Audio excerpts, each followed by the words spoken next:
Hello everyone, welcome to exam mode. I am Shubham Verma और आज हम आपके 2024 फर्स्ट और 2024 सेकंड पेपर का ज्योग्राफी पीवाईक्यू सॉल्व करने वाले हैं आपके CDS 2026 के लिए। ये वीडियो आपके लिए बहुत हेल्पफुल होने वाली है, तो एंड तक बने रहिएगा। Question number 1 says ocean currents are dominated by huge surface जायस that are driven by the global surface wind pattern. Second है equatorial current move cold water westward and then poleward along the east coast of continent. अब थोड़ा समझिए, ये है आपका oceanic Jair, ठीक है, इसे कहते हैं ओशियानिक जायर। यहाँ से आपकी हॉट करंट्स आ रही हैं और ऊपर से कोल्ड करंट नीचे आ रही हैं, तो वाटर आपका ओवरऑल यहाँ पर सर्कुलेट कर रहा है। ओवरऑल सर्कुलेशन की वजह से यहाँ पर आपका ओशियानिक जायर बनता है। ओशियानिक जायर में होता क्या है कि सेंटर का जो आपका वाटर होता है वो स्टिल रहता है हमेशा, ठीक है, वहाँ पर हमेशा स्टिल रहता है वाटर और आसपास का वाटर रिवॉल्व करता रहता है, इसी को ओशियानिक जायर कहते हैं। और ये आपका ग्लोबल विंड पैटर्न की वजह से बनता है।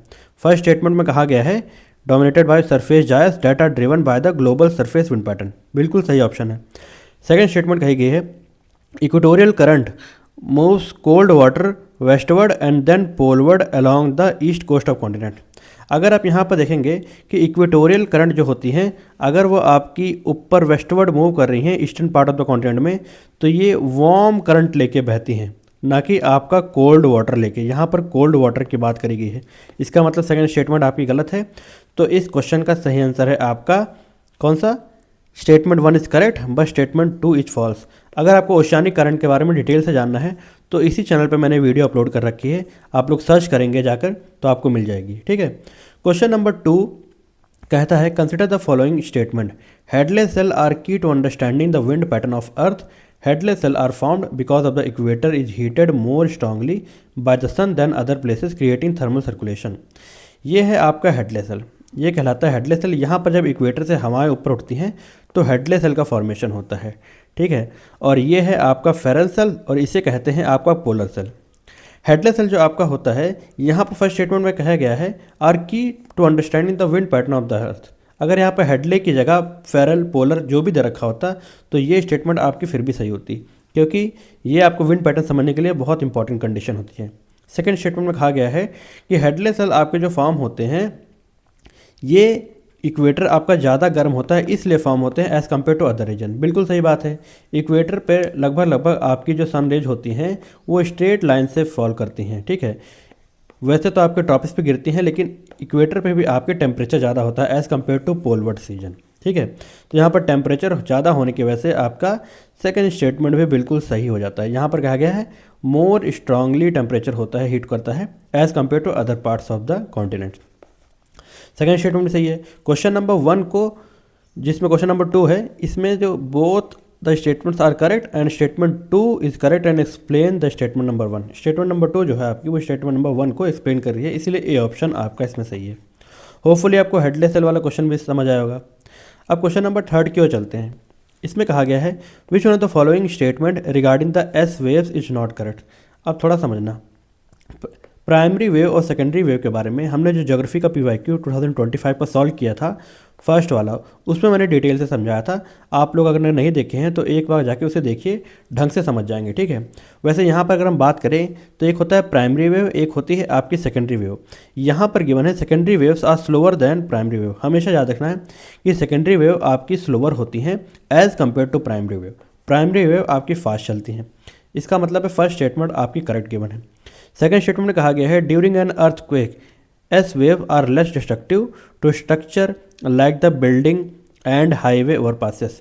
हमेशा याद रखना है कि एस वेव आपकी, जैसे ये वेव की मूवमेंट है तो एस वेव के जो पार्टिकल्स होते हैं ये परपेंडिकुलर आपके मूव करते हैं 90 डिग्री में, 90 डिग्री में मूव करते हैं।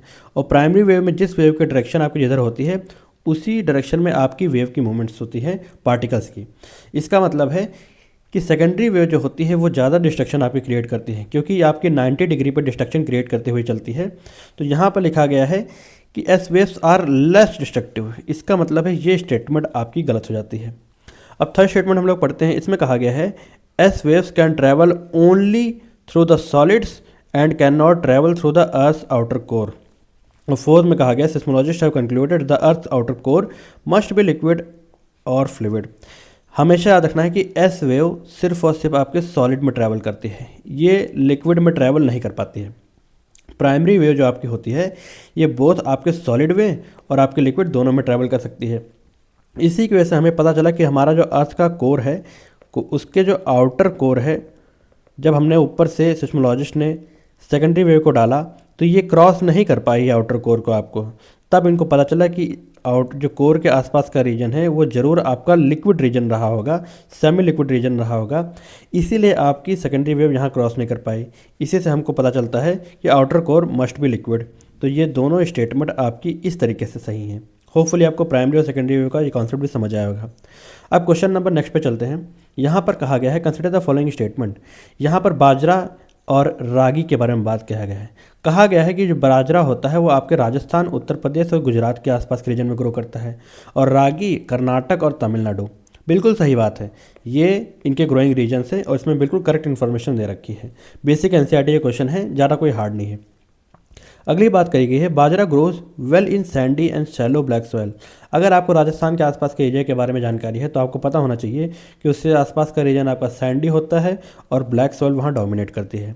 और आपके जो रागी एरियाज जो होती हैं जैसे कि कर्नाटक और तमिलनाडु, वहाँ पर रेड और शैलो ब्लैक सॉइल आपकी पाई जाती है। तो दोनों इन्फॉर्मेशन सही है और सेकेंड स्टेटमेंट आपकी फर्स्ट स्टेटमेंट को ये एक्सप्लेन कर रही है, ठीक है। इसीलिए आपका ए ऑप्शन सही है कि सेकंड स्टेटमेंट आपकी फर्स्ट स्टेटमेंट को एक्सप्लेन कर रही है और दोनों आपकी करेक्ट हैं, ठीक है।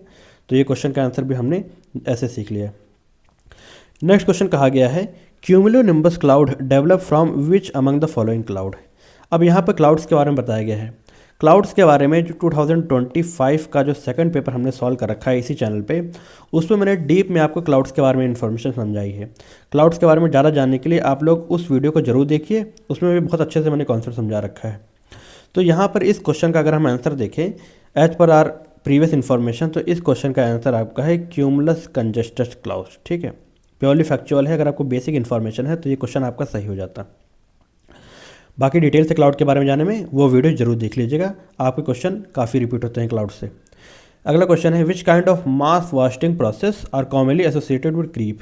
क्रीप होता है जब आपका जो सॉयल होता है ये माउंटेन रीजन में जब बारिश होती है आपकी, तो धीरे धीरे वाटर के साथ साथ आपकी स्लोली आपकी सॉयल भी नीचे आ जाती है, ठीक है, उसे कहते हैं क्रीप। तो इस क्वेश्चन का सही आंसर है slow speed with soil. Hopefully आपको क्रीप का ये मतलब समझ आया होगा। नेक्स्ट क्वेश्चन पे चलते हैं। अगला कहा गया है how is strong pressure gradient represented on a weather map. एक होता है आइसोबार्स। आइसोबार्स क्या होता है?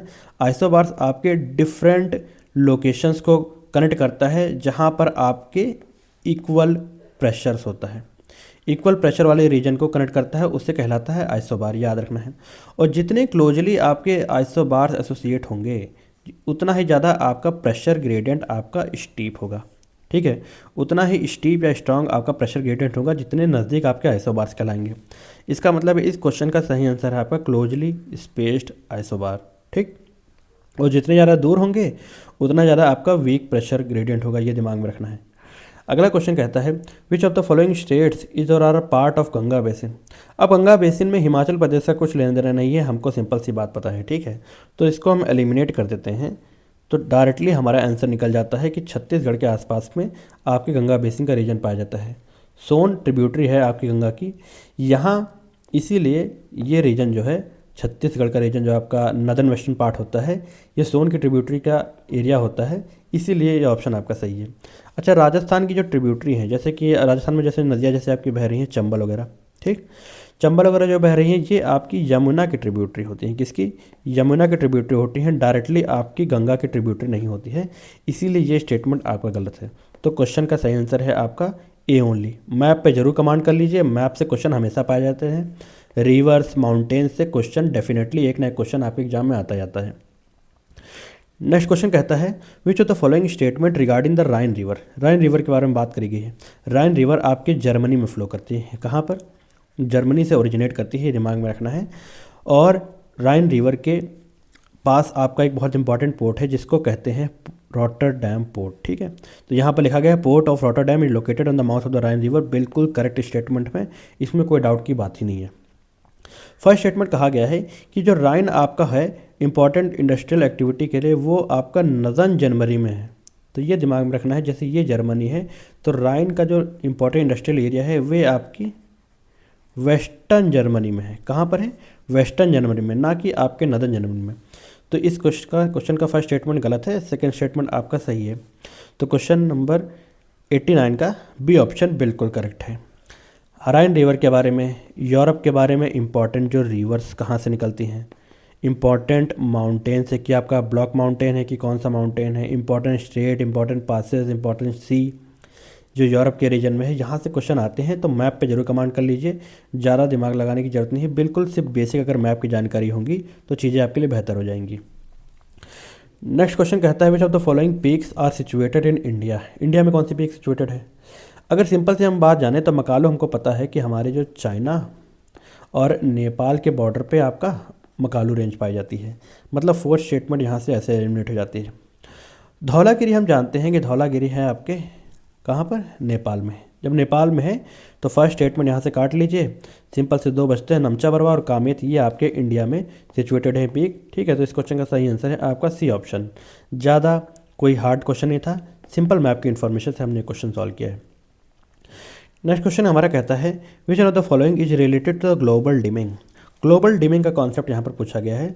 तो ग्लोबल डिमिंग का कॉन्सेप्ट ये होता है, मान के चलिए ये हमारा अपर एटमॉस्फेयर है और इसमें पार्टिकुलेट मैटर बहुत ज़्यादा आपके पाए जाते हैं। मतलब पॉल्यूशन की वजह से पार्टिकुलेट मैटर बहुत ज़्यादा डेंस हो जाते हैं, जिसकी वजह से जो सन की रेस आती हैं वो डायरेक्टली आपकी क्या होता है, अर्थ तक पूरा इंसुलेशन अच्छे तरीके से नहीं पहुँच पाता है। ठीक है, तो जिसकी वजह से डिम आपका टेम्परेचर होता है, fall of temperature due to increased particulate matters. ठीक है, ये कहलाता है ग्लोबल डिमिंग का कॉन्सेप्ट। ठीक है, तो होपफुली आपको समझ आया होगा। ये क्वेश्चन रिपीट भी हो सकता है, जिस तरीके से दिल्ली में आपके पोल्यूशन बढ़ रहा है, ग्लोबल डिमिंग का कॉन्सेप्ट अगली बार ही पूछा जा सकता है। अगर सीडीएस में पूछा है तो अगली बार एनडीए में भी पूछ सकता है और अगले सीडीएस के एग्जामिनेशन में भी ये रिपीट हो सकता है। तो इसको बिल्कुल समझ लीजिए। ठीक, अगला क्वेश्चन कहता है consider the following statement regarding the rivers of India. The Barak river, the head stream of the मेघना, rises in the hills of Meghalaya. आपकी जो बराक रिवर होती है, ठीक है, जो हेड स्ट्रीम होती है मेघना रिवर की, ये आपकी मेघालय से नहीं बल्कि आपके मणिपुर के रीजन से निकलती है। कहाँ से निकलती है? मणिपुर के रीजन से। तो फर्स्ट स्टेटमेंट यहाँ पर से आपकी गलत हो जाती है। ठीक है, बचते हैं हमारे पास दो ऑप्शन, जिसमें सेकंड ऑप्शन हमारा ऑटोमेटिकली करेक्ट हो जाता है। याद रखना है कि जो घग्गर रिवर होती है ये आपकी डेजर्ट में ही लॉस्ट हो जाती है, ये समुद्र में नहीं गिरती है बल्कि डेजर्ट में ही लॉस्ट हो जाती है। एक और आपकी लूनी रिवर होती है, इनलैंड रिवर, ये भी दिमाग में रखना है। तो ये दोनों स्टेटमेंट आपकी, ये सेकेंड स्टेटमेंट जो है आपकी यहाँ पर से सही है। ठीक है, थर्ड स्टेटमेंट में कहा गया है कि Puthimari and Manas are important tributaries of the Brahmaputra. हाँ जी, हमको पता है कि ब्रह्मपुत्र की इंपॉर्टेंट ट्रिब्यूटरी है मनास और पुथीमारी। तो इस क्वेश्चन का सही आंसर है आपका डी ऑप्शन। मैप में command and your answer will be absolutely correct, ये दिमाग में रखना है, डी ऑप्शन इसका सही है। अगला क्वेश्चन हमारे अंटार्कटिका के बारे में पूछा गया है। ठीक है, अंटार्कटिका के बारे में पूछा गया है। अंटार्कटिका की होल इन्फॉर्मेशन आप समझ लीजिए। ये 2024 के सेकंड में आया था क्वेश्चन और 2024 में सिंपल अंटार्कटिका के बारे में फर्स्ट पेपर में पूछ लिया था। इसका मतलब है ये चीज़ें रिपीट होती हैं, यहाँ से आप समझ सकते हैं क्वेश्चन का रिपीटेशन होता है, इसलिए आपके पीवाईक्यूज बहुत ज़्यादा आपके लिए इंपॉर्टेंट होते हैं। अब यहीं से हम पूरा आपका अंटार्कटिका कवर कर लेंगे। लिखा गया है फर्स्ट स्टेटमेंट में it is larger than Europe in terms of area. तो ये दिमाग में रखना है कि इसका एरिया आपका यूरोप से लार्जेस्ट होता है। एक चीज़ आपको याद रखनी है कि अंटार्कटिका, अगर हमारे टोटल 7 कॉन्टिनेंट्स हैं तो उसमें अंटार्कटिका कौन से नंबर पे आता है। ठीक है, मतलब उसमें एरिया वाइज कौन सा नंबर पे आता है, ये चीज़ कमेंट करके मुझे बताइए। ठीक, तो यहाँ से स्टेटमेंट सही है। इस क्वेश्चन की ओर चलते हैं। अगला दिया गया है it has the highest average elevation as compare to other parts of the continents. और यहाँ पर भी दिया गया it has the highest average elevation as compare to all other continent. दोनों स्टेटमेंट हू बहू बिल्कुल सेम है। ठीक है, और दोनों स्टेटमेंट आपकी सही भी हैं। इसी देखिए कई बार स्टेटमेंट भी रिपीट हो जाती है। ठीक। अगला दिया गया है यहाँ पे Mount Ross is the highest peak of the continent, और यहाँ दिया गया है Mount Vinson is the highest peak of the continent. दोनों में से एक तो 100% गलत ही है। तो याद रखिए माउंट विंसन जो होती है ये आपकी हाईएस्ट पीक होती है अंटार्कटिका कॉन्टिनेंट की। और यहाँ पर माउंट रॉस की बात करी गई है, माउंट रॉस नहीं होता है। ठीक, माउंट रॉस यहाँ गलत दिया गया है, नहीं होता है। ठीक, तो ये थर्ड स्टेटमेंट यहाँ से गलत है, तो यहाँ एलिमिनेशन से ऑटोमेटिकली इसका आंसर निकल गया है। और इस क्वेश्चन का सही आंसर है, दोनों स्टेटमेंट सही है, बोथ 1 and 2 ओनली इस क्वेश्चन का आंसर होगा। और अगर यहाँ पर बात करें water of the southern ocean west wind drift move in anti clockwise direction. West wind drift पहली बात आपकी होती है कोल्ड करंट। कौन सी होती है? कोल्ड करंट होती है। और ये वाटर का सर्कुलेशन एंटी क्लॉकवाइज नहीं बल्कि आपकी क्लॉकवाइज कराती है, ये दिमाग में रखनी है, क्लॉकवाइज कराती है। कोल्ड करंट और हॉट करंट्स के बारे में एक डेडिकेटेड वीडियो मैंने इस चैनल पे बना रखी है, 20 मिनट की वीडियो, ज़्यादा लंबी नहीं है, और उससे आपके सारे क्वेश्चन जो आपके सीडीएस में आएंगे या फिर आए हैं वो सभी कवर हो जाएंगे। ठीक है, जाकर उसे ज़रूर देखिए, कॉन्सेप्ट वाली बहुत तगड़ी वीडियो मैंने बनाई है। तो अगर हम नेक्स्ट क्वेश्चन की ओर चलते हैं, अगला क्वेश्चन हमारा कहता है which of the following statement regarding coconut production in Lakshadweep is are correct. Factual question है, ज़्यादा दिमाग नहीं लगाना है। लिखा गया है productivity per hectare is highest in India. आपको याद रखना है कि प्रोडक्टिविटी आपके लक्षद्वीप रीजन में कोकोनट की हाईएस्ट होती है। सेकंड स्टेटमेंट कही गई है oil content in nuts is highest in the world. बिल्कुल सही बात है, ये भी स्टेटमेंट आपकी फैक्चुअल है, दोनों स्टेटमेंट फैक्चुअल हैं और दोनों ही आपकी करेक्ट हैं। तो इस क्वेश्चन का सही आंसर है बोथ 1 and 2। अगर आपको नहीं आता है तो ऐसे क्वेश्चन आप जरूर लीव करके आइए, ये आपके लिए ट्रैप होते हैं जो यूपीएससी डिज़ाइन करता है और बहुत लोग इसमें फंस भी जाते हैं। अगला क्वेश्चन कहता है बैरियर रीफ के बारे में। ठीक है, कोई भी बैरियर रीफ के बारे में बताया गया है कि बैरियर आइलैंड के बारे में बात करी गई। ये समझ लीजिए आपका है ऑस्ट्रेलिया, एक एग्जांपल दे रहा हूँ, और यहाँ पर आपकी है ग्रेट बैरियर रीफ। ठीक है, ग्रेट बैरियर रीफ यहाँ पर है और इसके बीच में क्या है, इसके बीच में हमारी है वाटर बॉडी। ठीक है, वाटर बॉडी। अब क्वेश्चन पढ़ते हैं। क्वेश्चन में आपको कहा गया है कि these are the small chain of the sand islands that forms offshore far from the coast। अब यहाँ पर स्मॉल चेन ऑफ आइलैंड्स तो नहीं होते हैं, यहाँ से ये भी गलत है, और फार फ्रॉम द कोस्ट भी नहीं होते हैं, कोस्ट के लगभग लगभग नज़दीक होते हैं। ठीक है, तो ये स्टेटमेंट आपकी यहाँ से ऐसे गलत हो जाती है। याद रखना हमेशा कि बैरियर रीफ काफ़ी बड़ी होती हैं और साथ ही साथ वो आपसे ज़्यादा इसके कॉन्टिनेंट से ज़्यादा दूर नहीं होती हैं। ठीक है, तो ये स्टेटमेंट ऐसे गलत है। सेकेंड स्टेटमेंट में बात करेंगे लगून और shallower marshes separates the barrier island from the mainland. देख रहे हैं इसके आसपास का रीजन जो होता है बीच में होता है, ये हमेशा लगून लेक के आसपास होता है। ठीक, तो सेकंड स्टेटमेंट सही है। Such location are hazards for settlement because they are easily swept away by storms and hurricanes. याद रखना है अगर हरिकेन या फिर स्टॉर्म आया है तब बहुत हद तक चांसेस है कि आपकी जो बैरियर जो आइलैंड होते हैं वो सैंड उसके ऊपर ऊपर के बह जाए और वो पानी की सतह के नीचे आ जाए, इसीलिए वो सेटलमेंट के लिए आपकी लोकेशन बहुत ज़्यादा हजार्डियस है। ठीक है, ये दिमाग में रखनी है। तो थर्ड स्टेटमेंट भी आपकी सही है और सेकंड भी आपकी सही है। इस क्वेश्चन का सही आंसर है आपका सी ऑप्शन। अगर आपको ऑस्ट्रेलिया के बारे में डिटेल से जानना है, ऑस्ट्रेलिया कॉन्टिनेंट के बारे में, तो मैंने जो फर्स्ट वीडियो आपकी कवर कराई है 2025 की जो पेपर नंबर 2 हुआ है, ठीक है, उसमें मैंने ऑस्ट्रेलिया कॉन्टिनेंट के बारे में डीप से बताया है। क्वेश्चन ऑस्ट्रेलिया कॉन्टिनेंट से पूछे जाते हैं, पहले भी क्वेश्चन पूछा गया था और इनडायरेक्टली ऑस्ट्रेलिया कॉन्टिनेंट से ही क्वेश्चन पूछा गया है। ठीक है, तो ये भी आपका क्वेश्चन इसमें मैंने कवर करा दिया। अब नेक्स्ट चलते हैं। Identify the types of the cloud on the basis of the given characteristics. Cloud के बारे में डिटेल से पहली वीडियो में देखिए, बाकी यहाँ पर समझने की कोशिश करना, ट्रिक से हम लोग क्वेश्चन सॉल्व करेंगे। ऑल्टो मतलब होता है मिड, याद रखना है, ऑल्टो मतलब मिड होता है, और सीरो मतलब होता है जो हाई क्लाउड्स होते हैं। और यहाँ पर क्या गया है हाई, मतलब कि जो हाइट क्लाउड्स हैं, और हाइट कितनी दे रखी है 20 से 40,000 फीट, इसका मतलब ये हाइट क्लाउड की बात कर रहा है। तो ऑल्टो मिड वाले जितने भी ऑप्शन है वो काट दीजिए। और यहाँ पर कहा गया है कि thin फफी white clouds, फफी white cloud thin आपके इसकी बात करी गई है। और जितने भी आपकी स्टेटस क्लाउड होते हैं ये आपकी शीट के तरीके से होते हैं, शीट के तरीके से होते हैं। और जो फफी क्लाउड होते हैं उनको क्यूमुलस कहा जाता है, उनको क्यूमुलस कहा जाता है। तो बिना थर्ड स्टेटमेंट पढ़े हुए भी अगर आपको बेसिक जानकारी थी तो इस क्वेश्चन का आंसर आपका सीरो क्यूमुलस ऐसे निकल जाता। क्लाउड्स के बारे में डिटेल से मैंने फर्स्ट वीडियो में बताया है, ज़रूर आप लोग देखिए। 2025 का जो फर्स्ट वीडियो सेकंड पेपर है उसमें मैंने डिटेल से कवर कराया है। प्लेलिस्ट आप लोग चेक कर लीजिए, ज्योग्राफी पीवाईक्यू के नाम से इसी चैनल पे ज़रूर जाके देखिए। तो बिल्कुल हमने ट्रिक से क्वेश्चन सॉल्व कर लिया बिना ज़्यादा इन्फॉर्मेशन जाने हुए। तो ये क्वेश्चन ऐसे सही था। अब आगे चलते हैं। Identify the type of the drainage pattern on the basis of the given characteristics. Drainage pattern की बात करेगी, ये भी हम लोग ट्रिक से सॉल्व करेंगे। देखिए कैसे। यहाँ पर बात करी गई है कि एरियल फोटोग्राफ अगर हम उसका देखते हैं तो पैटर्न हमारा बनता है वेन्स लाइक, जैसे पत्तियों पे जो वेन्स बिखरी होती हैं उसका पैटर्न बनता है। ये आपकी पत्ती है तो इस पत्तियों पे ये आपकी जैसे पैटर्न बनता है वेन्स लाइक का, सेम उसी पैटर्न पे ये पूछा गया है कि आपका कौन सा वो होता है, ये ड्रेनेज पैटर्न होता है। तो ये आपका डेंड्रियाटिक नसों के तरीके से बन रहा है ना, जो हमारे हाथ में नसें होती हैं, डेंड्रियाटिक पैटर्न बन रहा है ना। तो इस क्वेश्चन का सही आंसर है आपका ए ऑप्शन, बिना ज़्यादा दिमाग लगाए। ठीक है। अगली यहाँ पर बताया गया है it occurs in areas of uniform rock type and regular slope. Uniform rock होगा तभी आपका डेंड्रियाटिक पैटर्न बनेगा, ये दिमाग में रखना है। तो बिना ज़्यादा जाने हुए भी हमने ये क्वेश्चन सॉल्व कर लिया, सिर्फ बेसिक क्रोनोलॉजी समझ के, हल्का सा दिमाग लगा के। ठीक। तो इसका आंसर ये सही था।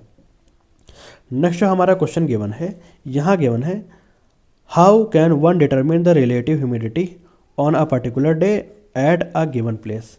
आपको याद रखना है कि रिलेटिव ह्यूमिडिटी पता होने के लिए आपको टेम्परेचर और एब्सोल्यूट ह्यूमिडिटी ज़रूर गिवन होनी चाहिए, तभी आप रिलेटिव ह्यूमिडिटी पता कर सकते हैं। रिलेटिव ह्यूमिडिटी का बेसिक सा फॉर्मूला होता है कि मैक्सिमम आपकी ह्यूमिडिटी कितना हो सकता है, ठीक है, एट अ गिवन टेम्परेचर। एक गिवन टेम्परेचर में मैक्सिमम कितनी ह्यूमिडिटी हो सकती है, वही आपकी रिलेटिव ह्यूमिडिटी कहलाती है। ठीक है। रिलेटिव ह्यूमिडिटी क्या होती है कि एक ह्यूमिडिटी आपकी कितनी है, ठीक है, एक पर्टिकुलर टेम्परेचर पे, और एक पर्टिकुलर टेम्परेचर पे मैक्सिमम कितनी ह्यूमिडिटी हो सकती है, इन दोनों का रेशियो है आपका रिलेटिव ह्यूमिडिटी कहलाता है। तो इस क्वेश्चन का सही आंसर है आपका सी ऑप्शन। नेक्स्ट क्वेश्चन की ओर चलते हैं। विच of the following statement regarding insolation is or correct. अब धरती पे जो सूरज की रोशनी आती है उसके बारे में बात करी गई है। तो याद रखना है कि इंसोलेशन जो होता है आपका, मान के चलिए ये आपकी अर्थ है, ठीक है, तो इंसोलेशन आपके ट्रॉपिक्स पर डायरेक्ट गिरता है, और जैसे जैसे हम पोलवर्ड शिफ्ट हो जाते हैं तो वो एंगुलर तरीके से आपकी इंसोलेशन गिरती है, जिसकी वजह से यहाँ पर आपकी ठंडा इन्वायरमेंट रहता है और इक्वेटर और ट्रॉपिक के आसपास का इन्वायरमेंट आपका हॉट रहता है। यहाँ दिया गया है insolation is predominantly short wave radiation. याद रखना है कि जब सूरज से रोशनी जब आपकी धरती पे आती है तो आती है वो शॉर्ट वेव में। कैसी आती है? शॉर्ट वेव में आती है, और धरती से जब वापस वो री रेडिएट होती है तो वो लॉन्ग वेव में कन्वर्ट होती है। ठीक है, लॉन्ग वेव में जाती है। तो फर्स्ट स्टेटमेंट में कहा गया है कि शॉर्ट वेव रेडिएशन होती है with wavelength range from 0.39 micrometer to 0.76 micrometer. बिल्कुल सही बात है, शॉर्ट वेव होती हैं और उसकी वेवलेंथ कम होती है। ठीक। अगली स्टेटमेंट कही गई है insulation is evenly distributed. Evenly distribution नहीं होता है, मैंने आपको नीचे समझाया है कि पोल पे आपका सोलर रेडिएशन कम पहुंचती है और आपके इक्वेटर के आसपास सोलर रेडिएशन ज़्यादा पहुंचती है। इसका मतलब सेकंड स्टेटमेंट आपकी यहाँ से गलत होती है। तो सिर्फ फर्स्ट स्टेटमेंट आपकी सही है, और होपफुली आपको इसका पीछे कॉन्सेप्ट भी समझ आएगा। तो इस क्वेश्चन का सही आंसर था ए ऑप्शन। नेक्स्ट क्वेश्चन हमारा कहता है कि रिवर का जो आपका पैटर्न होता है, ये रिवर आपकी फ्लो कर रही है, ठीक है, तो उसके बारे में बात करी गई है। It is a U shaped bend in the river. River जैसे मेंडर करती है तो यू शेप तरीके से बेंड होती है। इसका मतलब है कि फर्स्ट स्टेटमेंट आपकी सही है। सेकंड में कहा गया है an extremely tight meander is called as gooseneck. It is likely to become a cut off or oxbow lake after a flood. मान के चलिए रिवर यहाँ पर फ्लो कर रही है, ठीक है, फ्लो कर रही है और खूब स्टीप तरीके से वो मुड़ रही है, और कल को अगर फ्लड आ गया तो वो यहाँ से ना मुड़ के वो यहाँ से चली जाती है, यहाँ से डायरेक्ट कनेक्ट कर लेती है, ठीक है, बीच का एरिया काट देती है। तो ये रीजन आपका अलग से कट हो जाता है, इसे ही कहते हैं आपके ऑक्सबो लेक। ये दिमाग में रखिएगा। तो इस क्वेश्चन का आंसर ये सेकंड स्टेटमेंट में बिल्कुल सही है। थर्ड में बात करी गई है कि tectonic uplift can cause a river to continue down cutting along its meandering course producing incised and entrenched meander। ये है समझ लीजिए ऊपर का रॉक का ये ऊपरी हिस्सा है, और इसके आसपास रिवर फ्लो कर रही है, काटते हुए अब उसके बाद नीचे और काट रही है, नीचे और काट रही है, काटते काटते उसका अगर नीचे बैठ गया है या फिर टेक्टोनिक अपलिफ्ट हो गया है रिवर का, ठीक है, किसी कारण की वजह से, तो ये एक तरीके से आपका जैसे ग्रैंड कैनियन बना है, ग्रैंड कैनियन जैसे बना हुआ है। अगर आपने उसकी वीडियो फ़ोटोज़ वगैरह नेट पे देखी हैं तो वो जो बना है वो इसी रीजन की वजह से बना है जो यहाँ पर दी गई है। रिवर काटते काटते काटते काटते नीचे पहुँच गई है, जिसकी वजह से वहाँ पर के माउंटेन्स का अगर आप देखेंगे पीक का पैटर्न कुछ इस तरीके से है, ठीक है। तो थर्ड स्टेटमेंट भी बिल्कुल सही है, ये टेक्टोनिक अपलिफ्ट की वजह से हुआ है। तो इस क्वेश्चन का सही आंसर है आपका डी ऑप्शन। 1, 2 एंड 3 ओनली, तीनों करेक्ट है। नेक्स्ट क्वेश्चन हमारा कहता है which of the following statement is or are correct. Angular velocity for all location on the earth surface is same while linear velocity varies. v is equal to omega r हमारा formula होता है। और याद रखना है कि अर्थ की surface पे एंगुलर वेलोसिटी हर जगह आपकी सेम होती है। सिंपल कॉन्सेप्ट है, फिजिक्स का ज़्यादा दिमाग नहीं लगाना है। एंगुलर वेलोसिटी हर जगह आपकी ओमेगा सेम रहता है। लीनियर वेलोसिटी हर जगह चेंज हो जाता है। क्यों चेंज होती है आपकी linear velocity? Radius of the अर्थ पर डिपेंड करता है। अर्थ की रेडियस जो आपकी होती है ये इक्वेटर पे आपके ज़्यादा होती है, इक्वेटर पे ज़्यादा होती है, और पोलवर्ड जैसे जैसे हम बढ़ते जाते हैं अर्थ की रेडियस आपकी कम होती जाती है। तो यहाँ गिवन है linear velocity is maximum at equator and minimum at the pole. R की वैल्यू पोल्स पर लगभग जीरो हो जाती है, इसीलिए आपकी लीनियर वेलोसिटी की वैल्यू भी यहाँ पे जीरो हो जाती है पोल्स के आसपास। तो इस क्वेश्चन का आंसर दोनों ही सही है। इक्वेटर पे आपकी लीनियर वेलोसिटी मैक्सिमम होती है और एंगुलर वेलोसिटी हर जगह आपकी सेम होती है, ठीक है, दिमाग में रखिएगा। तो इस क्वेश्चन का सही आंसर है आपका बोथ 1 एंड 2। होपफुली आपको ये भी समझ आएगा। अब लास्ट हम लोग क्वेश्चन देख लेते हैं। दो यहाँ पर पूछा गया है कल्चरेबल वेस्टलैंड। तो सिंपल से याद रखना है कि कल्चरेबल वेस्टलैंड आपका अगर आते ही दिमाग लगाना है कि जो 5 साल या उससे ज़्यादा अगर आपकी कोई लैंड फैलो छोड़ दी गई है तो वो कहलाती है कल्चरेबल वेस्टलैंड, ठीक है। और अगर 1 साल के लिए छोड़ी गई है, 1 साल से उससे लेकर 4 साल तक के लिए छोड़ी गई है, तो वो कहलाती है आपकी करंट वेस्टलैंड। कौन सी? करंट वेस्टलैंड कहलाती है। 5 साल या उससे ज़्यादा हो जाता है तो उसको कल्चरेबल वेस्टलैंड करार कर दिया जाता है। तो इस क्वेश्चन का सही आंसर है आपका डी ऑप्शन, ठीक है। पढ़ेंगे यहाँ पर यही बात लिखी गई है। सिंपल कॉन्सेप्ट था। अब लास्ट क्वेश्चन की ओर चलते हैं। विच green house gas has maximum average residence time in the atmosphere. CFC लगभग आपके 1000 साल के आसपास आपके एटमॉस्फेयर में बनी रहती है, और CH4 आपकी जो है ये लगभग आपके मान के चलिए वही 14-15 साल के आसपास आपकी बनी रहती है। N2O आपके लगभग 115 साल 114 साल के आसपास आपके एटमॉस्फेयर में बनी रहती है, ठीक। और वाटर वेपर आपकी बहुत जल्दी इवेपोरेट हो जाते हैं, ये काम खत्म। चारों ही आपकी ग्रीन हाउस गैसें हैं, पहले ये पता होना चाहिए आपको। और CFC का रेसिडेंस टाइम आपका एटमॉस्फेयर में सबसे ज़्यादा होता है, इसीलिए सबसे ज़्यादा हार्मफुल होती है आपके एटमॉस्फेयर के लिए, और गवर्नमेंट ने इसे इसीलिए बैन कर रखा है। यही आपकी ओजोन लेयर को डिप्लीट कराती है, ठीक है, दिमाग में रखिएगा। ये चारों आपकी ग्रीन हाउस गैसेस हैं। वाटर वेपर भी आपकी ग्रीन हाउस गैस होती है, ठीक है, कई बार पूछ लिया जाता है, कैंडिडेट्स को ये नहीं पता होता है। तो सबसे ज़्यादा कौन सी टिकती है आपकी? वो है CFC लगभग 1000 साल के आसपास। तो इस क्वेश्चन का सही आंसर था आपका ए ऑप्शन। और इस तरीके से हमने आपके 2024 1 एंड 2024 2 दोनों के PYQs ज्योग्राफी के हमने सॉल्व कर लिए हैं, और आप लोग को अच्छे से समझ भी आएंगे। बहुत सारे क्वेश्चन इसके आने वाले एग्जाम में भी आपके रिपीट होने वाले हैं।